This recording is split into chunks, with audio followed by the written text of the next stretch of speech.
Assalaamu calaykum asxaabta qaaliga soo dhawaada aad iyo aad baan salaamayaa maanta waxaan joogaa magaalada Minneapolis ee gobolka Minnesota halkan waxaa marti inoogu ah Fosi ama Xuseen Nuur oo ah mid ka mid ah dhalinyarta degan magaalada Minneapolis. Xuseen waxa uu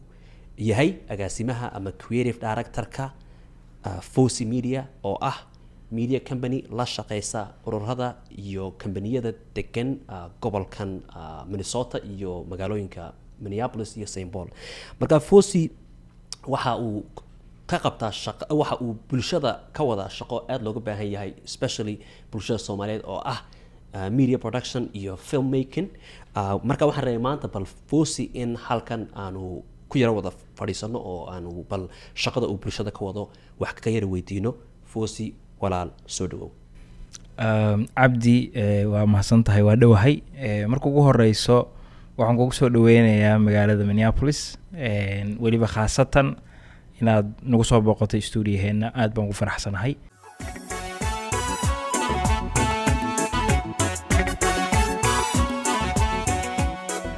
Company-giinu waxay la shaqeysaa dadka minority-ga ah including dadka Soomaalida ah iyo madowga iyo dadka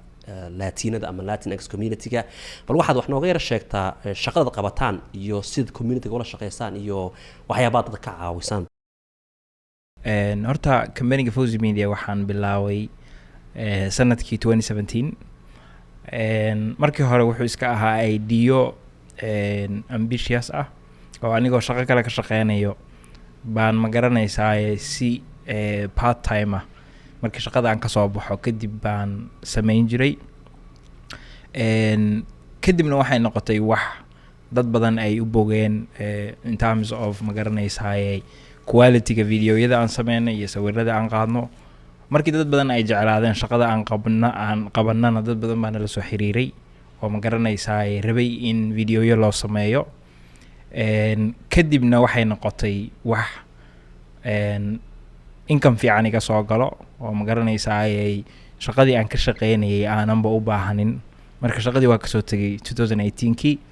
kadibna waxaan bilaabay inaan tan culays ka saaro. Marka runtii safar dheer buu ahaayo hadda meeshaan joognay iyo waaga aan bilaabeynay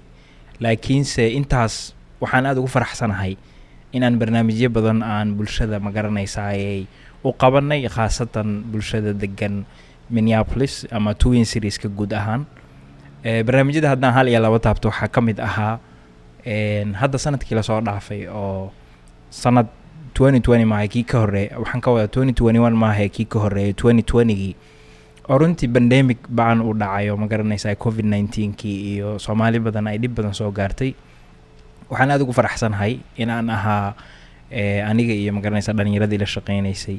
dadkii siriga ama state-ka ka caawinayay fariimo inay u sameeyaan bulshada East African-ka ah khaasatan Soomaalida si cudurrada COVID-19ka ay isaga ilaaliyaan sidii looga taxadari lahaa sidii loo kala fogaan lahaa ma garanaysaa barnaamijyo badan oo wacyigelin ah. Sidoo kalena in dadku ay isa soo baaraan oo ma garanaysaa baaritaankii kadibna markii vaccine-ka ama talaalka uu soo baxayna aan sameynay video-yo dadkii lagu dhiirigelinayo lagu wacyigelinayo inay talaalka qaataan. Waxaa kaloo ka mid ah sanadkaas waxaa dhacayay tirakoobkii ma garanaysaa 10kii sanaba mar dhici jiray oo Mareykanka ahaa. Inta badan waxaa dhacdo dadkeena inaysan ka qayb galin tiradoodu way badan tahay laakiinse badanaa ma ka qayb galaan waayo waxaa jiro misinformation badan amaba xog sax ma hayaan faa'iidada uu yeelan karo saameynta uu ma garanaysaa tirakoobkan ku yeelan karo. oo runtii aniga aan ku faraxsanahay in ma garanaysaa company-ga wacyigelin badan uu sameeyay oo ku aadan faa'iidooyinka uu noo leeyahay haddii aan ma garanaysaa ka qayb galno. Runtii aad baan ugu faraxsanahay. Markii uu dhamaaday barnaamijka waxay la soo xiriiray dadkii City Minneapolis aan la shaqeynayay. Waxaan awood u yeelanay inkastoo dadka Soomaalida ay tira yar yihiin laakiin sirigu in kuraastoodii dhan haysto dhaqaalahoodii oo haysto faa'iidadii ay ka dhalatayna ay ahayd dadkii inay istirakoobaan annagiina aan qayb ka ahayn inaan dadkii wacyigelinno si ay ma garanaysaa uga qayb qaataan. Sidee bay idinku suurta gashay inaad connection sameysaan oo aad business-kiina ku soo xidhaan dadka kale ee doonaya inay la shaqeeyaan ama brandiska ama the city of Minneapolis oo ay idin siiyaan projectyo ama barnaamijyada diyaarinta sideeba taasi idinku suurta gashay? Okay, wani waa su'aal muhiim ah. Anigu ilaa hadda waxaan aaminsanahay connectionkii la rabay weli maana sameynin ma garatay. Yes, waan helnay projectyo, waa la shaqeynay hay'ado badan, laakiin weli waxaan dareemaynaa oo si business walba oo ma garanaysaa minority aan u dareemaa in wixii shaqadii la rabay iyo dadka minority businesska wixii la rabay in lagu taakuleeyo weli inaanan ma garanaysaa wax yar ay naga soo gaareen amaba intiisa badan ay na soo gaarin. laakiin haddii aan ka jawaabo su-aasha sideed ku heshay waa connection. qayb weyn waxaa ka ah shaqada aan qabano oo ma garanaysaa badanaa aad haddaa tahay artist qof ama filmmaker ama photographer ama wax aad ku jirto way adag tahay inta badan in aad suuq geyn samaysid. laakiin waxaan aaminsanahay in suuq geynteena ugu fiicneed ay ahayd inaan product fiican amaba barnaamijyo fiican aan soo bandhigno tayadoodii laga helo kadibna dadka isku sheegeen dadkii markay arkeen kadibna ay nala soo xiriireen. marka saasaan aaminsanahay. oo maxaa ka mid ah waxyaabaha challenge-kee aad face garaysaan as minority business ama brand media company? maxaa ka mid ah waxyaabaha aad face garaysaan? runtii waxyaabaha way badan yihiin. small business walbana hadda 2 sano 3 sano oo lasoo dhaafay uu struggle gareynayay. barnaamijkii markuu dhacay hadda camal businesskii dhan waa istaagaya completely, wax shaqeynaya ma lahan, cid ma garanaysaa wax u qabanaysid ma laha, everything wuu istaagay. marka hadda we are still recovering, but challenge-yada ugu badan waxaan isleeyahay waxaa weeye in ma garanaysaa fursaddii ay xaggaa taalo, dad badanna aysan laga yaabin mararka qaar inaadan ama waqti u helin inaad raadsato, mararka qaarna haddii aad raadsatid in ma garanaysaa aanan lagu siinin maadaama aad tahay qof madow ah, qof muslim ah, qof Soomaali ah oo small business lama garatay. marka challenge-yada aad bay u badan yihiin, laakiin kuwaasaan ma garanaysaa isleeyahay way igu waaweyn yihiin. saynu ka warqabno waxaa la sheegay in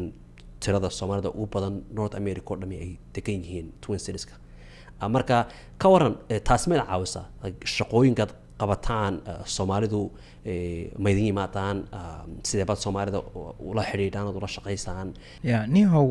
horta aad baan ugu faraxsanahay in aan halkan joogo. marka hore aniga Atlanta imid, kadibna inkastoo dadka badanaa markaad Minnesota markaad ka maqan tahay adiga laftigaaga hadda waad aragtay, marka aad dhahdo waxaan aadayaa Minnesota ama Minnesota u guurayaa ama xaggaas u wareegayaa, inta badan dadka isteediyada kala joogo Minnesota waa caayaan, waxay dhahaan meeshaas waxba aadin, qashin weeye, Soomaalida isku badan, qabyaalad baa taalo, ma garanaysaa. laakiin reality-ga wuxuu yahay qofku wuxuu wax ku yahay dadkiisa. Soomaalidu waxay ku mahmahdaan kabahaaga iyo tolkaagaba dhexdaa looga jiraa, ma garatay. marka dadkaagii inaad ku dhex jirtid oo aad ka mid tahay oo waxa ay qabaan ama dhib haata ama faa'iido haataan aad la qabtid,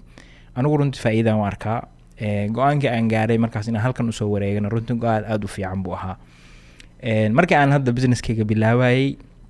aan hadda sida caadiga dadka ugu badan oo aan inta badan wax u sameeyo ama aan la dhiilgarayo ama xitaa haddii aan u sameynayo stateka ama siriga, dadka aan fariinta u wado waa dadkayga, ma garatay. anigana runtii farxad bay ii tahay inaan dadkaygii la shaqeeyo, inaan waxa ay rabaan ka caawiyo, baahiyahooda inaan kaafiyo. sidoo kale in la helo inta badan naguma badna dadka filmmakerska amaba ku jiro aadka, in la helo qof Soomaali ah oo ma garanaysaa baahiyihii, ma garanaysaa qofkii raba inuu hadda commercial samaysto, qofkii raba inuu film sameeyo, qofkii raba inuu ma garanaysaa production fiican sameeyo, inuu bulshadii ka dhex heli karo company sameynayo, qof talentigii leh oo dadkii iyo bulshadii ka haqabtiri karo waxay u baahnayeen. waxaan u arkaa inay muhiim tahay maadaama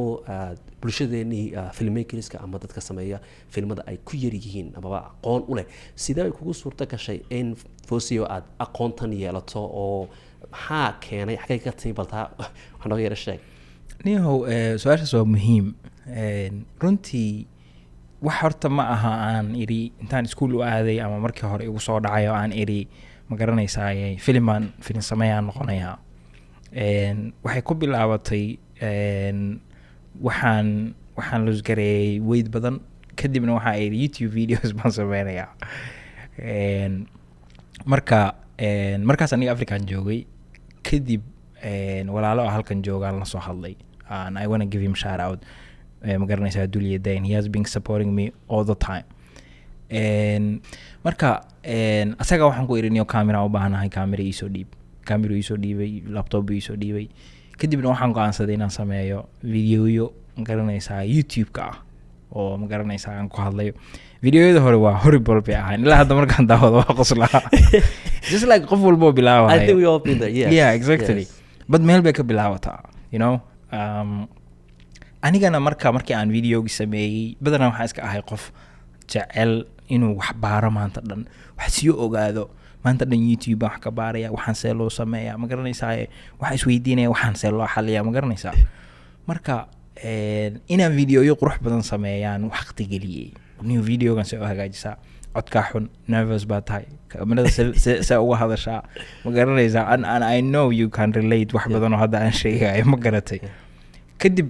processkii ahaa ka videoyadan yaryarka aad sameynaysid sidee video fiican uga dhigtaa baa wuxuu igeeyay meel aanan weligeyba ka fikirin oo ah okay, I actually like this thing oo ah waxaan waaba jeclahayba inaan videoyo sameeyo, camera inaan qaato, inaan wax edit gareeyo. Then xaggaasay ka bilaabatay. Waagaas ilaa haddana maalin kasta waxaan baranayaa wax cusub si loo sameeyo. Waxaan isku dayayaa inaan mar walba ma garanaysaa dhib baa arkaysa. Filmmaking waa problem solving sidiisaba. Light-kaana inta saana, kana saana, codka inta ka hadlaysan, amaba mararka qaar editing-kaaga arkaysaa wax aad ma garanaysaa intaasoo dhan aad kusoo talagasho wax si yihiin how to fix this. Kadibna waxaa raadinaysaa because waxaa jiro qof kale oo waa laga yaabaa qofka inuusan Soomaali ahayn laakiin qof kale oo wixii xaliyay kadibna wixii baa raadinaysaa wax xalinaysaa, and that's sida aad ma garanaysaa ku baranaysid oo ma garanaysaa. So I think internetka aniga macalinkayga ahaa. Kahor intaan bilaabin podcast-ka waxaan ka soo bilaabay YouTube oo waxaan sameynay waliba fitness-kii xasaan hira sameyn jiray oo birbaan qaado farka birtiira qaaday ay doonyo wadiga xoog yeeshay bal dadkii u faa'iiday waxoo taas ay u keentay san u waday markii dambe aan podcast-ka soo gudbo. Marka waa mid wanaagsan. Haddaba as a filmmaker ama qof sameeyo filmada oo ku dhex jira bulshada, bal waxyaabaad samayseen ama shaqada aad qabateen iyo filmada qabateen bal nala wadaag maxaa ka mid ah qabateen. Great. Horta inta badan waxyaabaha aniga aan jeclahay waxaa ka mid ah horta bulshada wacyigelin. Wax haddaan sameynayo dad badanaa dad filmmaking-ka dad waxaa jira jecel entertainment-iga badanaa inay dadka ka qosliyaan ama ma garanaysaa waana wax fiican runtii. Waxaa laga yaabaa qof stress hayo ama buuq isku furan inaad 2 saac oo kamid inaad ka qoslisiisid, ma garatay, which is great. But aniga ahaan mar walba waxaa ii muuqanayay dhibaatooyinka bulshada haysto. Mar walbana waxa aan sameynayo waxaan ka fikirayay fariin inaan ku dara ah okay, maybe in dhibtaan jirto aad wacyigelin ka samaysid qofna laga yaabo inuu isku bedelay. Marka waa ii hore aan bilaaway waxay ahayd short films yar oo baraha bulshada aan soo gelin jirnay aniga asxaabteyda. Kadib waxaa dhacday in ay noqoto waxyaabihii aan freega ku sameyn jiray markaan kambanigayga sameeyay inaan still sameeyo, but this time it's better because wixii waan sameynayaa. Hadda barnaamijyada aan sameyno waxaa ka mid ah oon runtii aad u jeclahay in aan filmaan yar oo ku saabsan e-cigarette-ka waxa la dhaho ama dadkaan ma garanaysaa ay bahashan juulka iyo ma garanaysaa inaan wacyigelin badan ka sameynay. Juulka waxa weeye tubaabasheer la cabbay ku jirto laakiin electronics-ka waxa weeye dadka daawanaya. Exactly bahashaas oo dad badan aysan fahansaneen oo laga yaabo dadka qaar xitaa inay soo arkin inay tubaab ka tahay. Waxaa ka mid ah sidoo kale shiishada oo dad badan aysan arkin ma garanaysaa dhib inay leedahay. Marka waxyaabo badan oo ma aragtay oo maandooriyayaal ah oo bulshadii aysan dhib badan u arkin inaan wacyigelin ka badan ka sameyno, ma garatay. Sidoo kale in aan ka shaqeeyo barnaamijyo ma garanaysaa civil rights ah oo hay'adan KRMN aan la shaqeeyay, barnaamijyo badan kala shaqeeyay kuwa hadda siriga aan sheegay. Laakiin waxyaabaha aniga ilaa hadda aan aad ku jecelahay waxaa ka mid ah inaan dadka dhalinyaradii wax baro. YouTube baan leeyahay, mararka qaar baan videoyo soo sameeyaa. I know inaan wax badan inaan soo geliyo ay tahay, but markuu qof ila soo xiriiro Soomaaliya joogo oo yiraahdo niyo waxaan daawaday muuqaalkaaga adigoo ka hadlayo photography-ga ama video-ga waa dhiirigelisay wax badan baad iga bedeshay wax badan baa ma garanaysaa ii kordhisay runtii aad baan u farxaa ma garatay barnaamijyada hadda filmaanta ay weydiisay sorry I'm going all over the places no you good but hadda barnaamijka ugu dambeeyay oo runtii waxaan ka shaqeynaynay muddo adiga sanad iyo bar ah laakiin inta processkeeda aan waday duubida editingka waxaas dhan waxay 8 bilood wuxuu ahaa documentary maalin soo bandhignay oo hadda ay introduction ku sheegtay ku saabsanaa markii la dilay George Floyd dhibti ka dhalatay oo runtii ma garanaysaayay dad badan oo waxaa jiro businessya badan oo waaweynaayo la dudumiyay sida Targetka Cup Food waxyaabo badan laakiin ayaga insurance bay haysteen ama city-gii baa ma garanaysaa state-kii baa caawiyay isla markiiba ma garanaysaa horaa loo dhisay laakiin dad badan oo waxaa jira oo masaakiin ah oo businesskii ka dhumay in badan oo kamid laga yaabo inaysan insurance ku jirin ama insurance-kii ku jireen oo insurance-kii xitaa ma garanaysaa wixii ay ay siisay laga qaatay ma garatay marka stories-kaas baa aniga yarka Cabdiraxmaan oo producer-ka filimkanka ah baa ma garanaysaa maalin anagoo meel fadhino branch baa aniga asaga waxbaan iska cuneynay and then we were having conversation kadibna wuxuu ii sheegay in hay-ad ay sameynayso barnaamij ku saabsan dadkii ay wax siisay oo soo kabtay waxaa kaloo jiro dad badan oo aan waxba la siinin oo aan soo kaban marka waxaan ku iri warniyahow sheekadaas waa arkaa waa sheeko positive but waxaa jiro dad badan oo masaakiin ah oonan waxba helin ganacsigoodii burburay haddana shaqooyin caadi ah ka shaqeynayo so why don't we tell that story kadibna wuxuu igu yiri budget uma hayna adiga free ma ku sameynaysaa waxaan ku yiri yes free oo ku sameynayaa lacag uma hayno adiga free ma ku sameynaysaa waxaan ku yiri I care about dadkayga aan diyaar waxaan u ahay inaan lacag free ku sameeyo waqtigayga geliyo talentigayga geliyo garanaysaa adiga long story short filimka Manloweyd baan soo bandhignay hal sano iyo badh kadib dad badan baa yimid aan mar walba filimkaas runtii wuxuu ka mid yahay waqti badan baan naga qalay dadaal badan baan gelinay bahalkii laakiin maalinkii theaterka aan ku daawanay theaterka alxamdulillah wuu buuxsamay dad badan baa yimid dad badan oo xitaa Soomaaliya noo yimid dad badan oo cadaan yimid kulli qof walba oo yimid oo maybe daawanayo showgan I want to say thank you but it was beautiful sheekadii ideyadii idinkoo meel fadhiyo aad isku keenteen in hadda film u bedesheen dad ay daawadaan dad badan oo theaterka ku jireen runtii aad saameyn ku reebtay markay ka baxeen everyone was like wow I did not see that it was great marka waxyaabaha runtii waxay ka mid tahay aan proud ku ahaa sidoo kale filimka waxaa igala shaqeeyay Isxaaq iyo Maxamed oo ma garanaysaa dhalinyarada aan isla shaqeyno stuudiyahan ma garanaysaa Isxaaq waa ninka wadaagna kamarada ama la arko I don't know shout out to Isxaaq maybe Instagram kooda inaan shout out siina labadooda but yeah I want to thank them too in ma garanaysaa processka markaan bilaaweynay ilaa dhamaadkiisa qayb bay ka ahaayeen marka yaa waxaad imika tiri filimka si mutadawaca ayaad u samayseen si aad u soo gudbisaan sheekada dadkii danyarta ahaa ama minority-ga ahaa ee ku waxyeeloobay fidnadii iyo dagaaladii iyo mudaharaadyadii ka dhashay markii la dilay George Floyd marka sheekada bal ama documentary-ga waa maxay processka aad qaadaysaan sidee buu documentary loo sameeyaa because dadka badankoodu way arkaan documentary ama bulshadeena marka laga hadlayo Soomaaliyeed laakiin badankeenu ma naqaano sida loo soo saaro documentary ama ma naqaano time-ka iyo aqoonta gasha processka marka sidee baad bal processka u gasheen sidaad ku hesheen dad horta waxaan rabaa inaan mention gareeyo maalinkii markii aan sheekadaas yeelanay ahayd inaan free ku sameynayo kadib Cabdiraxmaan wuu baxay wuxuu soo helay budget yar oo very small ah oo aan isdhihi karo you know like a production cost waxba ma cover garayna just like I don't know dadka wax kula sameynaa cunadooda inay bixiso kaliya ama kaamiriina ku soo kireysatid but I want to be transparent and mention that hay'ad waxaa jirtay marka barnaamijkaasi sponsor garaysay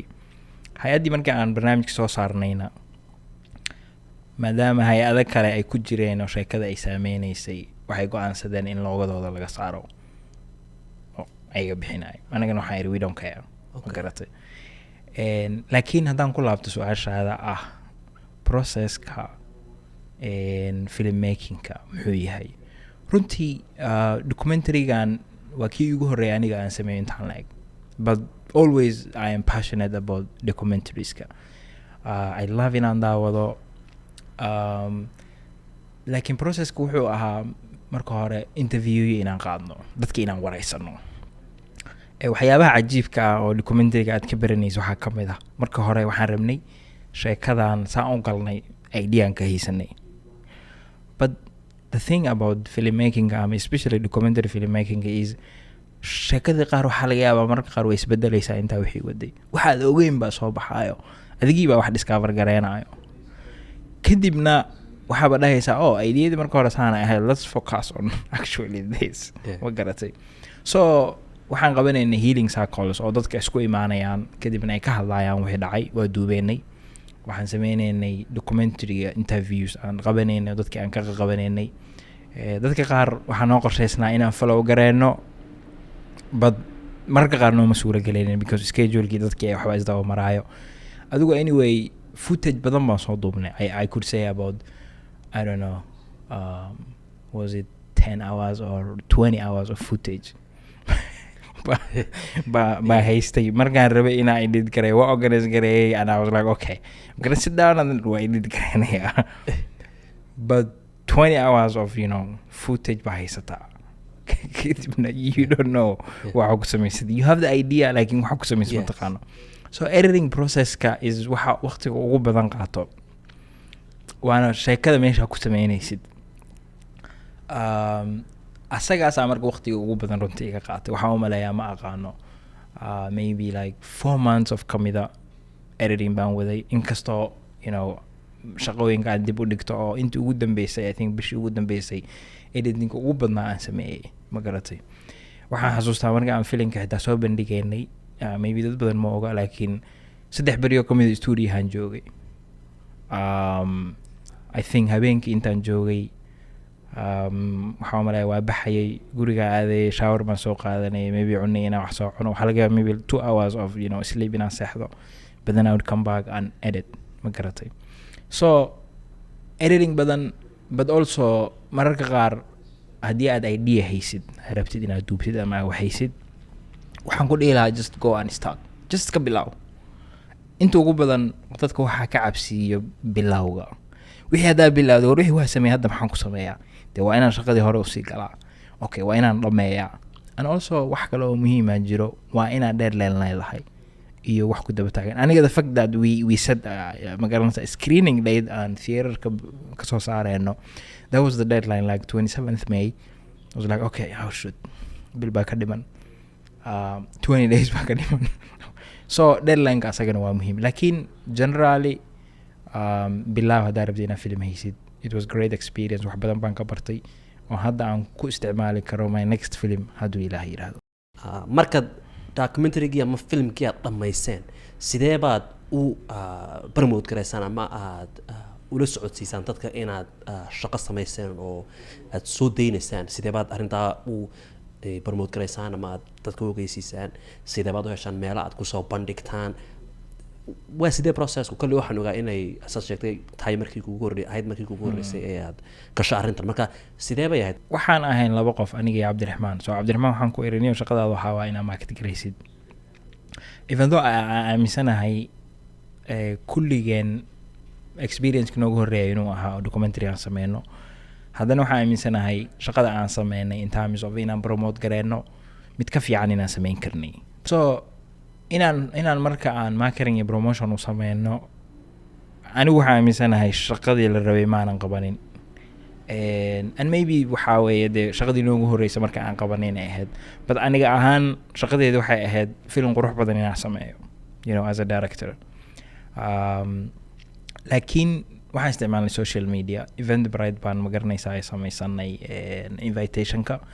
kadibna dadka xaggaas iska register gareynayeen maalmihii ugu dambeeya also dad badan oo social media ku jiro Instagramka iyo magaranaysaa Facebook iyo waxaan u dirayay messageyo magaranaysaa with a link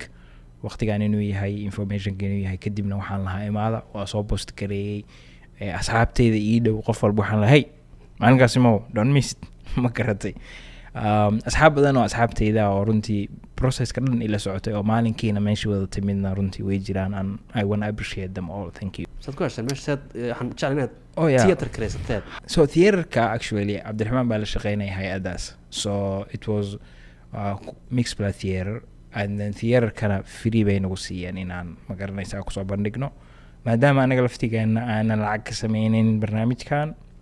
oo uu free ah oo aan rabnay inay dadku daawadaan kaliya. So Cabdiraxmaan baa la shaqeynaya, that's how we got connection. But yeah, waxyaabaad ka barateen hadaba bal documentary-gan dhalinyaro wadaag maadaama ahayd markii ugu horreysay kolley casharo badan baad ka baratay kuwaas oo laga yaabo inaad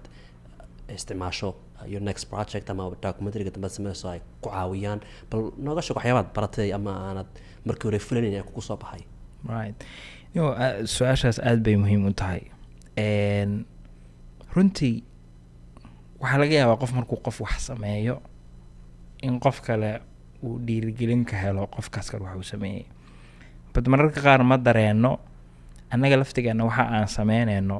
inay annagana dhiirigeliyaan. So resultiga qofka haddii aad wax achieve garayso inta ugu badan waxa ugu muhiimsan oo qofka dhiirigeliya ama hiika iyo waxa weeye result inaad wax la timid inaad wax samaysay. So aniga runtii motivation bay ahayd in film aan sameeyay aniga aan fadhiisto waan daawaday aniga meelnaba sidii qof audience aan daawado waa fadhiistay and it was beautiful. Sidoo kale waxaan ka faa'iiday inay ii muuqato war wuxuu kor markaad ka arkaysid bay adag yihiin mar haddaad faraha la gasho waa inaad dhamaysaa ma garatay. So like marka hore ideada dad badan waxaa jira raba inay film sameeyaan, documentary sameeyaan, bahalkii sameeyaan. Yeah, like already broadcasting ana sameynaysa waxaa laga yaabaa hadda tusaale maybe markaad Ohio joogtay and then aad rabtay inaad Minnesota timaadi dadka warid markaad ka fikirtid it's kind of like overwhelming ma garatay. Laakiin waad timid wixii baa sarab gareys dadkii baa wacday hadda waa ku dhex jirtaa now it's like wixii aad vision gareysaan ku dhex jirnaa and waxaa kasii fiican waxaan markaa dhamaysay ay edit garaysid kadibna aad soo gelisid YouTube-kaaga and you look at it and it's like this is good shaqo fiican baa ahayd ma garatay. So waxaan ka baran kara waxaa weeye always just start. It doesn't matter waxay tahay tilaabada ugu horeysaa muhiima. Waxaa jiro kood cajiib ahoo buuggii magaciisa ma xasuusto but gurigay igu dhigan tahay waxaa weeye wiil yar iyo faras baa wada socdo maybe waa aragtay. Marka wiilka yar baa marka waxay joogaan meel ma garanaysa hawd ah marka waxay leeyihiin wiilka yar baa wuxuu leeyahay okay I don't see the way buu leeyahay ma garanayda meel aan soconro ma garatay. Marka wuxuu leeyahay faraskii baa wuxuu ku leeyahay tilaabadan hadda aad qaadaysatan xigto ma qaadi kartaa, can you take the next step? kadibna wuxuu leeyahay wuxuu leeyahay taa qaad, that's it. So mararka qaar waxaan ka fikirnaa filimkan aan sameynaya meeqa qof aad daawan doonto, see buu noqon doonaa, hiid ma noqon doonaa, ma la jeclaan doonaa, waxaas dhan ka fikirin. Just like okay tilaabada xigta maxay tahay, ideadii qor, tilaabada xigta maxay tahay, kaamirada qaad wixii soo duub, tilaabada xigta maxay just tilaabadan hadda xigta qaad. Aan mararka qaar hadda taladan aan bixinayo aniga u baahano projectiyo badan oo ma garanaysaa aan rabo inaan sameeyo I overthink. Mararka qaar waxaan dhahaa okay waxaan inuu soo noqonayaa but all we have to do is like just take the next step. adigu imka documentary baad samayseen successful sa sheegtay waxaa documentary kugu horeeyay adiga iyo teamkaagu wax badan aad ka barateen waxyaabaad imka ka shaqeynaysaan ama documentary soo wataan ma nala wadaagi. Okay horta hadda alxamdulillah hadda waxaan sameynaynaa more commercials and commercial is something I love. Wax yar but it's always like idea story something you are telling a story, it's a form of film ma garatay but you are convincing qof inuu aan wax iibsado ama products wax haysto but I love it. But hadda I have laba idea oo documentaries ah aan rabo actually inaan bilaabo sanadkan. I don't want inaan sheego. intaas isku dayna ka soo saarnay. Yeah. Okay. But also I believe haddaan sheego ideas are out there. qof walba fikradu waa isku wada mid. qof walba waxaa laga yaabaa fikir aniga ku jiro, ma garanaysaa adiga kugu jiro, Isxaaq ku jiro, dad badan ku jiraan inuu isku mid yahay. laakiin waxaa la isku dhaafaa qofkii la yimaado falka oo ficilka la yimaado oo tilaab ma garanaysaa action. waxa la isku dhaafo waa action. So waxay dhahaan ideas are bullshit. Action is the key, ma garatay. Marka runtii hadda labadaas ideaan ma garanaysaa ka shaqeynayaa. wax badan oo aan kasoo bartay casharo intaan filimka hadda sameynayna I wanna implement hadduu ilaahay yiraahdo. shaqada runtii aad markaad filmeenka tahay aad qabatid, marka xitaa filimka aad screeningka daawanaysid, you will see wax aad khaldan, waxaad leedahay maybe waxaas waad sixlayd or maybe you could do that better, ma garatay. So all those mental notes aan qaatay aan bahalkii markaan filimkaan daawado aan arko in terms of waxaan ka bartay, waxaan rabaa inaan kan ku implement kareeyo and make it ma garanaysaa better. And then go to the next one, go to the next one, go to the next one, inshallah hadduu ilaah yiraahdo. page-kaagaan yara akhriyay iyo social media-ga waxyaabaad ka shaqaynaysay ama project soo qabatay, waxyaabaha soo jiitay waxaa ka mid ahaa waxaad waxaad sameysaa YouTube tutorial ama waxaad la shaqaysaa dhalinyarta kasoo jeeda East Africa ee degan Minneapolis iyo St. Paul, kuwaasi oo aad barto ama casharo ka siiso sida loo sameeyo videoyada. ka waran taasi ideas say ku timi, how is that going? badanaa markii aad social media ku jirto, maybe adiga laftigaaga inaa aragtay podcast baad leedahay. dad badan oo waxaa jira podcastga wax kaa weydiiyo, tusaale microfonada xagee kasoo heshay, codkasa edit karaysaa, meeqa camera isticmaashaa, kaamirooyin nooca isticmaashaa, so maadaama aniga studio aan leeyahay, su-aalo badan oo waxaa jira markaan soo geliyay Instagram-kan ama wax duubaya ama wax waxeenaya igu imaanaya, okay maxaa isticmaashaa application, maxaa wax ku edit karaysaa, sawirada maxaa ku edit karaysaa, ma garanaysaa. Also waxaan arkay baahida jirto oo runtii dad badan oo wadankii jooga waxaa jiro aad si qurux badan wax u duubo and I love it. dhalinyaro kaloo badan oo waxaa jirta ayagiina isku dayaayo oo maybe kaamirooyinkii saxdaa ma haystaan, maybe skillkii saxdaa ma haystaan, maybe labadii ma haystaan. So waxaan is iri okay, war dhalinyaradan wax un hadaad u kordhisid waxa aad taqaano. inta badanna markii aad qof wax u sheegaysid, muhiimaddu maaha inaad expert tahay adiga, muhiimaddu waxa aad taqaanid inaad sii gudbisid qof aan inta aqoonin si uu uga faa'iido inta aad taqaanid, kadibna asagii uu sii gudbiyo. marka ideyada waxay u dhaliyeen marka su-aalo badan oo dhalinyarada ay weydiiyeen. inta badanna waa jeclahay in aan wixii aniga aan garanayo inaan dadka la wadaago. waxyaabaha marka aad ugu faraxsana waxaa ka mid ah, inkastoo aan jeclaan lahaa inaan sii wado inaan sameeyo videoyo badan oo dad badan aan markaan commentiga akhriyo ay dhaheen okay wax badan baan ka bartay. hadda sida ereyinka ma garanaysaa barnaamijyada lagu sameeyo kale, kaamirooyinka nooceeda, kaamirooyinka sarinka kan hadda ugu caansan waxaa waye sarinka kaamirada mararka qaar qofka meel buu ku aadiyaa point and shoot, laakiin in badan ma barana kaamiradeena sarinkeeda waxay sameyn karto ma garanaysaa bahalkii. barnaamijyada kale aan aad kugu faraxsan waxaa ka mid ahaa hadda 2019 ka bay ahayd in adigu dhalinyaro 20 camal ah oo East African ah inaan barayay filmmakingka oo ma garanaysaa lightingka, storygaaga ma garanaysaa waxaas. kaas wuxuu ahaa class caadi ah oo caadi ah u sameynayno, wuxuu ahaa program 2 sano socday. kadibna ayagii sameeyeen 3 video oo short films ah oo ma garanaysaa aan premiere gareynay. ardaydii ay yimaadeen, asxaabtooda ay u yeereen, waalidkood ay yimaadeen, kadibna awaad aan siinay. waxyaabaha waxay ka mid tahay marka aan arko runtii aad ii farxad geliyo. Classism Soomaali ama Ingiriisi? Good question. Actually English baan ku bixinaynay sababtoo ah dhalinyarada waa dhalinyaro halkan ku koray. sidoo kalena Soomaali kaliya ma ahayn, waxaa ku jiray Oromo, waxaa ku jiray qowmiyado kale oo ma garanaysaa East African ah.